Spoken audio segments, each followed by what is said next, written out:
नमस्कार। आज के इस वीडियो में हम यूपी ट्रिपल एससी पेट एग्जाम 2021 का पूरा पेपर सॉल्व करेंगे। दोस्तों यह फर्स्ट शिफ्ट का पेपर है और ई सीरीज है, तो आइए इनके सभी प्रश्नों को हम देख लेते हैं। सबसे पहले देखिए, पहला प्रश्न आपके सामने है, ब्लीचिंग पाउडर का रासायनिक नाम यह भी है। आपको इसमें ब्लीचिंग पाउडर का रासायनिक नाम बताना है। तो इसका रासायनिक नाम होता है दोस्तों कैल्शियम ऑक्सीक्लोराइड और रासायनिक सूत्र होता है CaOCl2। तो इस तरह से बी ऑप्शन आपका इसमें सही है। नेक्स्ट पूछा गया है आपसे, 18 कैरेट सोने में खरे सोने का प्रतिशत क्या होता है। तो खरे सोने का प्रतिशत जो होता है वो 75% होता है 18 कैरेट सोने में। नेक्स्ट पूछा गया है, संतरे में बहुतायत में होता है। तो संतरे में बहुतायत में क्या होता है, विटामिन सी होता है सबसे ज़्यादा। नेक्स्ट मैथ से संबंधित है, तो इसको देखिए, इसमें जो है आपका सी ऑप्शन सही है। कैसे सॉल्व करेंगे इसको, जो क्वेश्चन मार्क है उसके स्थान पे आप एक्स मान लीजिए और उसके बाद पूरे का होल स्क्वायर कर दीजिए दोनों तरफ का। उसके बाद एक्स का मान बहुत ही आसानी से आ जाएगा, 324 आ जाएगा। ठीक है, सॉल्व करेंगे तो अभी टाइम ज़्यादा लग जाएगा, इसलिए हम सिर्फ आंसर बताते हुए चलेंगे। प्रकाश वर्ष किसके मापन की इकाई है। तो दोस्तों प्रकाश वर्ष जो है एक वर्ष में निर्वात में प्रकाश द्वारा चली गई दूरी की इकाई है। नेक्स्ट पूछा गया है आपसे 6 नंबर क्वेश्चन यहाँ से है, √5 माइनस √3 अपान √5 प्लस √3 ये किसके बराबर है दोस्तों। तो दोस्तों ये जो है परिमेयीकरण से संबंधित सवाल है और इसे जब आप सॉल्व करेंगे तो आपका आंसर आ जाएगा 4 माइनस √15, यही सही है इसमें। नेक्स्ट अब हम देखते हैं, टीवी सेट का मूल्य 30% घटाने पर उसकी बिक्री 20% बढ़ गई, दुकानदार की आय पर उसका क्या प्रभाव पड़ा। तो ये जो है इसका जो सही जवाब है ये है ए ऑप्शन, 16% घट जाएगा। इसमें फार्मूला दोस्तों यही लगेगा, पहले घटाने वाला काम हो रहा है तो -x हो जाएगा, फिर बढ़ रहा है तो +y, फिर -xy अपान 100। सॉल्व करेंगे तो 16% आ जाएगा माइनस में। चलिए अब नेक्स्ट अब देखते हैं, 4 खिलाड़ियों की औसत उम्र 18.5 वर्ष है। अगर कोच की उम्र भी इसमें शामिल की जाए तो औसत उम्र 20% बढ़ जाती है। दोस्तों इसमें कोच की उम्र बताना है, तो कोच की उम्र आपकी हो जाएगी 37 वर्ष। ए ऑप्शन इसमें सही है। चलिए नेक्स्ट अब देखते हैं, ये सवाल देखिए दोस्तों, ये जो है a³ + b³ अपान a² + b² माइनस ab वाले फार्मूले पर लगेगा। तो इस पर आप सॉल्व करेंगे तो लास्ट में a + b बचेगा, सॉल्व करेंगे तो आपका 1000 आंसर आ जाएगा। ए ऑप्शन सही है। चलिए अब नेक्स्ट देखते हैं हम, दर्प का पर्यायवाची कौन सा है दोस्तों। दर्प का पर्यायवाची आपको बताना है, तो इसका पर्यायवाची है दोस्तों अहंकार। दर्प का मतलब होता है अहंकार। नेक्स्ट है, मन को हरने वाला। वाक्य के लिए नीचे दिए गए विकल्प से एक शब्द आपको चुनना है, तो मन को हरने वाले को क्या कहा जाता है, मनोहर। बी ऑप्शन सही है। नेक्स्ट है, गागर में सागर भरना मुहावरे का अर्थ लिखिए। तो इसका जो अर्थ होता है दोस्तों, थोड़े में बहुत कुछ कह देना, थोड़े ही शब्दों में बहुत कुछ कह देना, मतलब गागर में सागर भरना। नेक्स्ट है, शुद्ध वर्तनी का चयन करना है आपको, महत्वाकांक्षा। ये सी ऑप्शन आपका शुद्ध है, बाकी तीनों ऑप्शन गलत हैं। नेक्स्ट है, एकल का विलोम बताना है दोस्तों। एकल का विलोम जो होता है वो होता है बहुल होता है। डी ऑप्शन सही है। नीचे दोस्तों देखिए, आप लोग जो है एक पैसेज दिया गया है, इसे पढ़ के आपको आंसर देना है। तो पैसेज हम नहीं पढ़ेंगे, सीधे प्रश्नों पर आते हैं। प्रश्न आप देखिए, पंडित नेहरू इंजॉयड। तो इसका जो सही जवाब है, पंडित नेहरू जो है रीडिंग्स और राइटिंग्स, मतलब कि किताबें जो पढ़ने और लिखने में इंजॉय करते थे। नेक्स्ट है, डी ऑप्शन इसमें आपका सही हो जाएगा, reading and writing books. Next है आपका, which of the following statements reflects Pandit Nehru's point of view. तो इसमें जो है जब आप पैसेज को पढ़ेंगे तो इसमें आपको आंसर मिल जाएगा, science and humanism are equally important. ये नेहरू के अनुसार है, ठीक है, दोनों जो है समान है। नेक्स्ट है, ए मेनी साइडेड पर्सनैलिटी मीन्स। ए मेनी साइडेड पर्सनैलिटी मीन्स आपको बताना है दोस्तों। तो इसका जो सही जवाब हो जाएगा वो है, a person having varied interests. C option आपका सही हो गया। नेक्स्ट है, give antonyms for the following transparent. Transparent का एंटोनिम्स आपको बताना है, विलोम बताना है, तो ओपाक हो जाएगा, ठीक है, सी ऑप्शन सही है। नेक्स्ट है, give synonyms for the following famous, मतलब कि पर्यायवाची आपको बताना है। तो इसमें आपका सही हो जाएगा दोस्तों सी ऑप्शन, पॉपुलर। फेमस का मतलब वही पॉपुलर हो गया, साइनोनिम से ही आपका हो जाएगा। नेक्स्ट अब देखिए, नीचे दिए गए विकल्प से संबंधित शब्द का चयन कीजिए। पक्षी विज्ञानी पक्षी से संबंधित है दोस्तों, तो नृविज्ञानी किससे संबंधित है? ये मानव से संबंधित है। चलिए हो गया आपका ये। अब नेक्स्ट अब देखते हैं, रीजनिंग यहाँ से शुरू हो गया है। किसी निश्चित कूट में प्रोडक्शन को इतना लिखा जाता है, तो इसी कूट भाषा में इसको कैसे लिखा जाएगा? तो इसको आप लोग जो है देखिए मिला लीजिए, इसमें डी ऑप्शन आपका सही हो जाएगा। ठीक है, इसमें क्या करना है, पहले वाला अक्षर जो है 1 अंक बढ़ता है, दूसरे वाला 1 अंक घटता है, और जो बीच वाला है वो 2 अंक बढ़ जाता है। यही फार्मूला इसमें लगा है। चलिए नेक्स्ट है, रीता की ओर इशारा करते हुए निखिल ने कहा, मैं उनकी माँ के पुत्र का इकलौता पुत्र हूँ। रीता निखिल से किस प्रकार संबंधित है, ये आपको बताना है। तो दोस्तों ये जो है बुआ के रूप में संबंधित है, तो डी ऑप्शन आपका इसमें सही हो जाएगा। रीता निखिल से किस प्रकार संबंधित है? बुआ, निखिल उसका जो है उसे बुआ के नाम से बुलाएगा। नेक्स्ट है, यदि किसी वर्ष में 25 अगस्त को गुरुवार है, तो उसी महीने आपको सोमवार की संख्या बतानी है। तो इसमें दोस्तों सही ऑप्शन है सी, 5 सोमवार होंगे उस महीने में, अगस्त के महीने में। नेक्स्ट है, उस शब्द का चयन कीजिए जो समूह के बाकी शब्दों से मेल नहीं खाता है। तो बाकी शब्दों से मेल आपका ये तेल जो है नहीं खाता है, बाकी पनीर, मक्खन, दही ये दूध से ही रिलेटेड है। नेक्स्ट अब देखते हैं, यहाँ से है अब, कौन सी भारतीय दूरसंचार कंपनी विश्व की 5वीं सबसे मजबूत ब्रांड है, ये आपको बताना है। तो इसमें देखिए दोस्तों, रिलायंस जियो, ये जो है भारत की जो है भारत की ये कंपनी है, और ये विश्व की 5वीं सबसे मजबूत ब्रांड है। चलिए नेक्स्ट अब हम देखते हैं, बोल्ड परियोजना हाल ही में भारत के किस राज्य में शुरू की गई है? तो दोस्तों ये राजस्थान राज्य में शुरू की गई है। नेक्स्ट है, संयुक्त राष्ट्र की कोवैक्स योजना के अंतर्गत कोविड-19 की मुफ्त वैक्सीन पाने वाला पहला देश कौन सा है, ये आपको बताना है। तो घाना सही हो जाएगा, डी ऑप्शन। नेक्स्ट है, निम्न में से किस शहर में लाइट हाउस परियोजना का क्रियान्वयन नहीं हुआ है, आपको बताना है। तो रांची, अगरतला, चेन्नई में हुआ है, और पटना में नहीं हुआ है।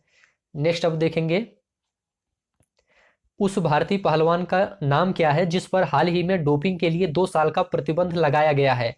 दोस्तों उनका नाम है सुमित मलिक, बी ऑप्शन आपका सही है। चलिए नेक्स्ट देखते हैं, भारत का वह कौन सा प्रथम राज्य है जहां end to end e cabinet प्रणाली लागू की गई है? तो सही जवाब है B option, Himachal Pradesh. Next अब हम देखेंगे, किस भारतीय मंत्रालय द्वारा हाल ही में 2019 से लेकर 2020 के लिए UDISE+ शुरू किया गया है? तो दोस्तों ये जो है शिक्षा मंत्रालय द्वारा शुरू किया गया है, बी ऑप्शन आपका सही है। अंतरिक्ष में जाने वाली भारतीय मूल की दूसरी अमेरिकी महिला अंतरिक्ष यात्री कौन है? तो ये है सिरीसा बांदला। नेक्स्ट अब हम देखेंगे, आपका 32 तक हो गया है दोस्तों। अब 33 क्वेश्चन आप देखिए, आर्टिफिशियल इंटेलिजेंस AI आधारित पोर्टल भारत में किस न्यायालय के लिए शुरू किया गया है? तो इसका जो सही जवाब है वो है सर्वोच्च न्यायालय। नेक्स्ट देखेंगे, कितने भारतीय राज्य नेपाल से सीमा साझा करते हैं? तो कुल 5 भारतीय राज्य हैं जो नेपाल की सीमा से लगे हुए हैं, साझा करते हैं। निम्न में से कोस्टा रिका की राजधानी कौन सी है, आपको बताना है। तो सान जोस, ये जो है कोस्टा रिका की राजधानी है। नेक्स्ट है, स्मार्टफोन निर्माता वीवो ने किस क्रिकेट खिलाड़ी को अपना ब्रांड एम्बेसडर नियुक्त किया है? दोस्तों ये हैं Virat Kohli, D option right है। नेक्स्ट अब हम देखेंगे, भारत के संविधान के अनुसार लोकसभा के सदस्यों की अधिकतम संख्या क्या है? दोस्तों देखिए, इसमें पहले 552 थी, लेकिन वर्तमान में 550 हो गई है, क्योंकि 2 संख्या जो है, जो आंग्ल भारतीय होते थे उनको हटा दिया गया है, तो 550 सही हो गया। हिंदी दिवस कब मनाया जाता है? ये 14 सितंबर को मनाया जाता है। नेक्स्ट है, इनमें से कौन सा देश सार्क का सदस्य नहीं है? तो इसमें देखिए म्यांमार जो है सार्क का सदस्य देश नहीं है, बाकी तीनों ऑप्शन हैं। केंद्र शासित प्रदेश लक्षद्वीप की आधिकारिक भाषा आपको बतानी है, तो मलयालम आधिकारिक भाषा है लक्षद्वीप की। नेक्स्ट है, यहां तक आपका जो है 40 क्वेश्चन हो गया। नेक्स्ट 41 से आप देखेंगे, ओणम किस भारतीय राज्य केंद्र शासित प्रदेश का सांस्कृतिक उत्सव है? तो दोस्तों ये जो है केरल का सांस्कृतिक उत्सव है। नेक्स्ट है, निम्नलिखित में से कौन सा ग्रह सूर्य के सबसे नजदीक है? तो ये बुध ग्रह जो है सूर्य के सबसे नजदीक है। नोबेल पुरस्कार जीतने वाले प्रथम एशियाई कौन थे? तो ये हैं रविंद्रनाथ टैगोर। नेक्स्ट है, निम्न में से किस स्थान पर अजंता एलोरा की गुफाएं स्थित है? तो दोस्तों महाराष्ट्र के औरंगाबाद में, सी ऑप्शन आपका राइट है। नेक्स्ट अब हम देखेंगे, निर्देश यहाँ पे दिया गया है, गद्यांश को ध्यानपूर्वक पढ़िए। तो गद्यांश से आप लोग देख लीजिए। हम प्रश्न से शुरू करते हैं। विश्व शांति की स्थापना के लिए सबसे आवश्यक क्या है? तो गद्यांश के अनुसार आप देखेंगे तो अहिंसा और प्रेम ये सबसे ज्यादा आवश्यक है। नेक्स्ट अब हम देखेंगे 46 क्वेश्चन से अब देखेंगे, कठोर से कठोर हृदय को भी कोमल बनाया जा सकता है, कैसे? अहिंसा द्वारा बनाया जा सकता है। सी ऑप्शन गद्यांश के अनुसार सही है। किसी भी राष्ट्र के स्वर्णिम युग के प्रमुख तत्व क्या हैं? तो प्रमुख तत्व हैं, इसमें बताया गया है गद्यांश में, शांति, सुख और रचनात्मक कार्य। नेक्स्ट है नितांत शब्द का उपयुक्त पर्याय आपको बताना है। तो ये बिल्कुल, इसका पर्यायवाची बिल्कुल हो जाएगा। विश्व में शांति क्यों आवश्यक है आपको बताना है। तो मानव जाति के विकास के लिए। डी ऑप्शन इसमें आपका राइट है दोस्तों, मानव जाति के विकास के लिए। चलिए अब नेक्स्ट क्वेश्चन देखते हैं। इसमें भी गद्यांश फिर से दिया गया है। गद्यांश को आपको पढ़ना है, पढ़ने के बाद जो है आंसर देना है। तो चलिए आंसर हम देखते हैं, प्रश्न पे आते हैं क्या पूछा गया है। प्रश्न यहाँ से है 50 नंबर से, वैज्ञानिक चिंतन पद्धति ने मनुष्य का सबसे बड़ा उपकार यह किया है कि उसे मुक्ति मिली है। किस चीज से मुक्ति मिली है? भ्रमपूर्ण, सी ऑप्शन आपका इसमें सही है, भ्रमपूर्ण रूढ़िवादी विचारधारा से मुक्ति मिल गई है। विश्व के परिवारवत लगने का प्रमुख कारण क्या है? तो इसका जो प्रमुख कारण है यातायात एवं संचार साधनों का विकास। हस्तामलक शब्द से अभिप्रेत है आपको बताना है। तो ये है इसमें अस्पष्ट और अनायास बोधगम्य, सही हो जाएगा, गद्यांश के अनुसार है। वैज्ञानिक चिंतन पदबंध से आशय आपको बताना है दोस्तों। इसमें आशय इसका है स्वस्थ एवं संतुलित चिंतन, ये वैज्ञानिक चिंतन से आशय है इसका। नेक्स्ट है मानव विज्ञान की सबसे बड़ी शक्ति इसलिए कही गई है क्योंकि इसके बल से मनुष्य प्रकृति और प्राणी जगत का सिरमौर बन गया है। बी ऑप्शन सही है।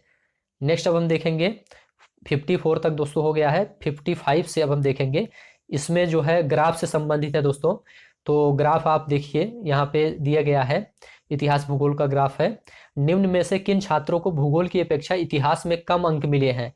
तो 1, 2, 3, 6 इसमें जो है इतिहास में कम अंक मिले हैं। आप देख लीजिए, 1 ये है, 2 ये है, 3 ये है, और उसके बाद जो है 5 ये है, 6 ये है, लेकिन 6 यहाँ पे है, ये 5वां है, ये चौथा है और ये 5वां है। ठीक है, तो इसको जो है थोड़ा आप लोग देख लीजिए, इसमें अगर पूरा सॉल्व करेंगे तो समय लग जाएगा, इसलिए आपका बी ऑप्शन इसमें सही है, 1, 2, 3, 6।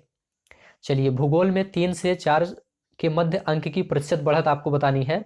तो ये है, इसमें जो है अपर्याप्त आंकड़े दिए गए हैं, ये आपका राइट है। चलिए नेक्स्ट अब 57 हम देखेंगे। 57 में क्या है देखिए, इतिहास भूगोल के अधिकतम अनुपात और न्यूनतम अनुपात में अंतर आपको बताना है। तो इसको जब सॉल्व करेंगे दोस्तों, अंतर आपका 1.20 आएगा। अंतर कैसे निकालेंगे? यहाँ पे जो ग्राफ दिया गया है, ये जो है जो अधिकतम 1.55 है और न्यूनतम 0.35 है। तो जब सॉल्व करेंगे इसको तो आपका ए ऑप्शन यही आएगा।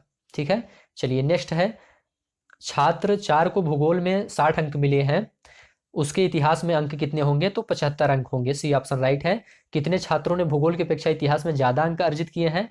तो इसमें जो है 3 छात्रों ने ज़्यादा अंक अर्जित किए हैं। आप डायग्राम देखेंगे समझ में आएगा।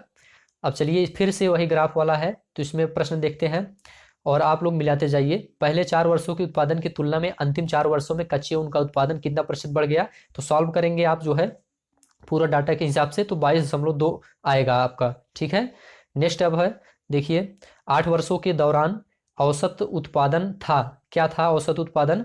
तो 62.5 MT। बी ऑप्शन इसमें राइट हो गया। नेक्स्ट है, उत्पादन में पिछले वर्ष की तुलना में अधिकतम प्रतिशत घटत किस वर्ष रही है? तो इसमें जो है डी ऑप्शन आपका सही हो गया, 2018 और 19। 2014-15 में कच्चे ऊन का उत्पादन 2019-20 के उत्पादन का कितना था? तो ये 3.4 था। ठीक है, नेक्स्ट है, कच्चे ऊन के उत्पादन में उच्चतम वृद्धि का वर्ष बताना है दोस्तों। तो ये है जो है 2017 और 18। दोस्तों इसको आप जो है ग्राफ को सॉल्व करेंगे तभी समझ में आएगा। अभी हम थोड़ा जल्दी बता दे रहे हैं, सिर्फ आंसर ही बता रहे हैं, क्योंकि सॉल्व करेंगे तो काफ़ी बड़ा हो जाएगा वीडियो। चलिए फिर आपसे जो है यहाँ पे तालिका दे दिया है, इससे प्रश्न पूछा है, इसको बताइए आप लोग। 2018 में बी का कमीशन 5 सेल्समैनों के उसी वर्ष के कुल कमीशन का लगभग कितना प्रतिशत था? इसको सॉल्व करेंगे दोस्तों तो आपका 19.05% आएगा। डी ऑप्शन सही है। नेक्स्ट है, किस सेल्समैन का 2018 में कमीशन 2015 की तुलना में उच्चतम वृद्धि दर्शाता है? तो सी ऑप्शन, सी इसमें सही है। ए ऑप्शन सही है, इसमें सी वाला सही है। आप जो है तालिका देखेंगे समझ में आएगा। निम्न में से किस वर्ष में किसी भी सेल्समैन द्वारा अर्जित उच्चतम और न्यूनतम कमीशन का अंतर अधिकतम है, आपको बताना है। तो ये 2019 का। नेक्स्ट अब हम देखते हैं, वर्ष 2019 में सेल्समैन डी द्वारा अर्जित कमीशन ए द्वारा अर्जित कमीशन का लगभग कितना प्रतिशत है? तो इसमें जो है इनमें से कोई नहीं होगा, ए ऑप्शन इसमें से राइट हो जाएगा। नेक्स्ट है, किस वर्ष में सेल्समैन सी द्वारा अर्जित कमीशन पिछले वर्ष की तुलना में अधिकतम वृद्धि दर्शाता है? तो आप लोग इसको मिलाते जाइए, 2016 में, डी ऑप्शन इसमें राइट है। नेक्स्ट पूछा गया, फिर से तालिका दिया है दोस्तों, और इसमें जो है आंसर आप लोग जो है देखिए, प्रश्न पे आते हैं सीधा। इसमें पूछा गया है कि अगस्त में खुले खातों की संख्या जून में खुले खातों की संख्या से लगभग कितने प्रतिशत कम या ज़्यादा थी? तो दोस्तों ये जो है 35.3% राइट है। नेक्स्ट पूछा गया है, मई से सितंबर तक एंजल में खुले खातों की संख्या से जेरोधा में खुले खातों की संख्या का अनुपात क्या है? तो ये 1.04 है। सॉल्व करेंगे, आंसर तुरंत आएगा। नेक्स्ट है, देखिए इसमें, किस शेयर ब्रोकर में खुले खातों की औसत संख्या महत्तम है? तो ट्रेडबुल में सबसे ज़्यादा है। नेक्स्ट है, ट्रेडबुल में खुले खातों की संख्या का औसत शेर खान में खुले खातों की संख्या के औसत का लगभग कितना प्रतिशत कम या ज़्यादा था? तो डी ऑप्शन आपका इसमें राइट है दोस्तों, डी ऑप्शन में 57.82 है। निम्नलिखित में से किस महीने में खुले खातों की संख्या की औसत महत्तम है? तो इसमें सितंबर महीने में, बी ऑप्शन राइट है। नेक्स्ट अब देखते हैं, यहाँ से देखिए, निम्न में से कौन से संत शिवाजी के समकालीन थे? तो दोस्तों इसमें देखिए संत तुकाराम, डी ऑप्शन राइट है। बंगाल के प्रथम गवर्नर जनरल कौन थे? तो बंगाल के जो प्रथम गवर्नर जनरल थे लॉर्ड वारेन हेस्टिंग थे। अच्छे क्वेश्चन पूछे गए हैं, आप लोग देखिए। चरक संहिता किससे संबंधित है? तो ये चिकित्सा से संबंधित है। भारत में शासन करने वाले दिए गए शासकों को कालानुक्रम बताना है दोस्तों। तो इनका कालानुक्रम क्या है? पहले आपका इल्तुतमिश हो जाएगा, फिर अलाउद्दीन खिलजी, फिर शेरशाह सूरी, फिर अकबर। मतलब कि 4 3 1 2 सही है। तो 4 3 1 2 देखिए बी ऑप्शन में है, 4 3 1 2। चलिए नेक्स्ट है, नेक्स्ट आप देखिए, ये 78 क्वेश्चन हो गया। 79 अब देखेंगे, इनमें से किसे भारत के ग्रांड ओल्ड मैन के नाम से जाना जाता है? तो दादा भाई नौरोजी को ग्रांड ओल्ड मैन के नाम से जाना जाता है। नेक्स्ट है दोस्तों, सन 1915-16 में किसके नेतृत्व में 2 होम रूल लीग शुरू हुई थी? तो ये दोस्तों एनी बेसेंट और लोकमान्य तिलक के नेतृत्व में शुरू हुई थी। निम्न में से कौन सा जोड़ा सही नहीं है, आपको बताना है। तो इसमें आपका ए ऑप्शन सही नहीं है। ये औरंगजेब की मृत्यु 1707 में हुई थी, 1709 दिया है, ये गलत है। बाकी और तीनों ऑप्शन सही है आपका। नेक्स्ट अब देखते हैं, नेक्स्ट आता है, करो या मरो का नारा किसने दिया था? तो ये नारा दोस्तों महात्मा गांधी जी ने दिया था, सभी को पता होगा। नेक्स्ट है, निम्न का मिलान करना है। तो ब्रह्म समाज राजा राम मोहन राय से संबंधित है, रामकृष्ण मिशन स्वामी विवेकानंद, आर्य समाज दयानंद सरस्वती और सत्य शोधक समाज ज्योतिबा राव फूले। तो ए का 3 हो जाएगा, 2 का 1 हो जाएगा और 3 का 2 हो जाएगा, मतलब सी का 2 हो जाएगा और डी का 5 हो जाएगा। तो इस तरह से आपका जो आंसर सही हो जाएगा दोस्तों वो है सी ऑप्शन, 3 1 2 5। चलिए नेक्स्ट अब हम देखते हैं दोस्तों, ये जो है आपका क्वेश्चन कितना हो गया, देखिए 83 हो गया है। 100 क्वेश्चन देखेंगे हम। 84 पे आते हैं अब, सलाल पन बिजली परियोजना किस नदी पर स्थित है? तो ये चिनाब नदी पर स्थित है। वसंत विषु होता है, कब होता है? ये 21 मार्च को होता है दोस्तों। नेक्स्ट है अब, राजस्थान में खेतड़ी परियोजना किसके उत्पादन के लिए प्रसिद्ध है? तो खेतड़ी परियोजना दोस्तों तांबा के लिए प्रसिद्ध है। नेक्स्ट है, जब सुभाष चंद्र बोस ने भारतीय राष्ट्रीय कांग्रेस के अध्यक्ष पद से इस्तीफा दिया तो इस पद का प्रस्ताव किसने दिया या किसे दिया गया? तो ये डॉक्टर राजेंद्र प्रसाद को दिया गया। सी ऑप्शन राइट है। अब जो है नेक्स्ट अब देखते हैं, 88 से शुरू करते हैं। निम्नलिखित में से कौन सी हिमालय नदी तंत्र की नदियां हैं दोस्तों? तो ये है गंगा और ब्रह्मपुत्र। 2 और 3 इसमें राइट है दोस्तों। नेक्स्ट है, अब देखते हैं, बैंक दर का अर्थ क्या होता है, आपको बताना है। तो देश के केंद्रीय बैंक द्वारा ली जाने वाली आधिकारिक ब्याज दर कहा जाता है इसे। ठीक है, काजीरंगा राष्ट्रीय उद्यान स्थित है, तो ये असम में आपका स्थित है। इंपॉर्टेंट प्रश्न है। नेक्स्ट अब देखते हैं 91 से, इनमें से किस प्रकार की अर्थव्यवस्था में संसाधनों पर निजी अधिकार होते हैं और आर्थिक गतिविधियों का मुख्य उद्देश्य लाभ अर्जित करना है? तो ये पूंजीवादी अर्थव्यवस्था में होता है दोस्तों, इसको ध्यान में रखिएगा। नेक्स्ट है, 100 रुपए का नोट किसके द्वारा हस्ताक्षरित होता है? तो ये आरबीआई गवर्नर द्वारा ही हस्ताक्षरित होता है, सिर्फ 1 रुपए के नोट पर जो है वित्त सचिव का हस्ताक्षर होता है। नेक्स्ट अब देखते हैं, यदि आरबीआई नगद कोषानुपात को घटा दे तो साख सर्जन पर क्या असर होगा? तो इसमें जो है साख सर्जन जो है इसमें बढ़ जाएगी, सी ऑप्शन राइट है। नेक्स्ट अब देखते हैं 94 से, भारत के संविधान में जन स्वास्थ्य एवं स्वच्छता किसमें शामिल है, आपको बताना है। तो ये राज्य सूची का विषय है, राज्य सूची में शामिल किया गया है। भारत में पंचायती राज व्यवस्था किस इसके अंतर्गत रखी गई है, किसके, आपको बताना है।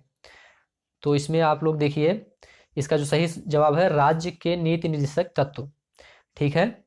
नेक्स्ट है, फेमा का पूर्ण रूप क्या है? फेमा का पूर्ण रूप आपको बताना है, तो फॉरेन एक्सचेंज मैनेजमेंट एक्ट इसमें राइट आंसर है। नेक्स्ट अब देखते हैं 97 से, 96 आपका हो गया। 97 में है, निम्न में से किसने संविधान सभा में उद्देश्य प्रस्ताव रखा? तो ये सही है, जवाहरलाल नेहरू ने रखा था, डी ऑप्शन। भारतीय संविधान के किस अनुच्छेद में अल्पसंख्यकों के हित निहित है, आपको बताना है। तो अनुच्छेद 29 में कहा गया है। नेक्स्ट है, ठोस चालक में धारावाहक होते हैं, आपको बताना है, तो मुक्त इलेक्ट्रॉन होते हैं। नेक्स्ट है, शिक्षा का अधिकार एक मौलिक अधिकार है दोस्तों, तो ये जो है अनुच्छेद 21A में कहा गया है। तो दोस्तों इस तरह से हमने लगभग 100 प्रश्नों को पूरा कर लिया है। तो अभी के लिए दोस्तों बस इतना ही। वीडियो आपको कैसा लगा, आपका स्कोर कितना है आपको बताना है कमेंट बॉक्स में। वीडियो देखने के लिए आप सभी का धन्यवाद।